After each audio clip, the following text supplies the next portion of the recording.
In a new book, CNN's Anderson Cooper is exploring his own family history and shining a light on one of America's most storied families, the Vanderbilts. He writes, the United States, a country founded on anti-royalist principles, would, only 20 years after its revolutionary burst into existence, produce the progenitor of a family that would come to hold itself up as American royalty, with the titles and palaces to prove it.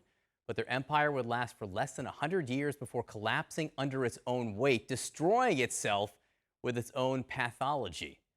Joining us now is the anchor of Anderson Cooper 360 and the author of the new book, Vanderbilt, The Rise and Fall of an American Dynasty, Anderson Cooper. Great to see you. Nice to see you. So the guy you were talking about there, the progenitor, is Cornelius Vanderbilt. Right, my great-great-great-grandfather. I like to call him the Commodore. The Commodore, yes, that's what he was known. He liked to be called the Commodore as well, I think. How aware were you of all of this growing up? I'm not aware really at all. My mom actually, was Gloria Vanderbilt, but she had a very fractured relationship with the family she was born into. She didn't know her father. He died of alcoholism when she was 15 months old. And she never really connected to any of them. So she never told me stories about her childhood growing up. She never really spoke about it. And I think if she was alive to read this book, she would find it as fascinating as I found it, because she really didn't know the details about all these people who she was so connected to. She would have learned something, and you certainly learned a lot reading. Oh, I really knew nothing about, I was a big fan of like the Crown series. This is like the Crown on steroids with a whole bunch of Americans. It's, it's a multi-generational story. They're larger than life characters.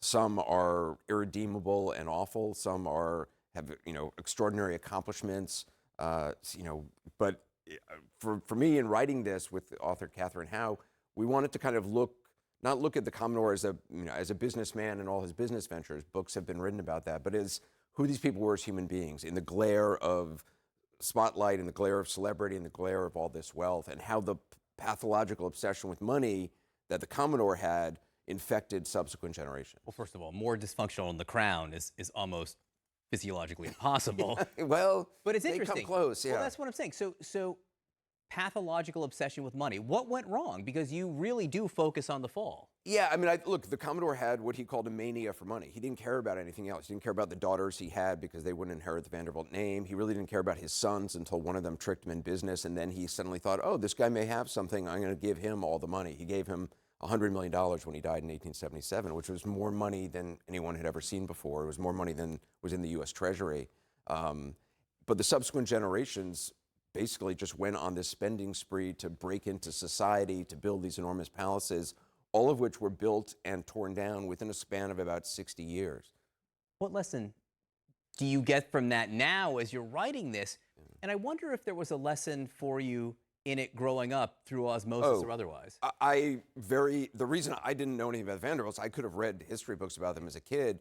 I wanted nothing to do with them. I looked as a little kid at my dad's side of the family, which was Mississippi, a farm during the Depression, and what little I knew about my mom's sort of tortured background.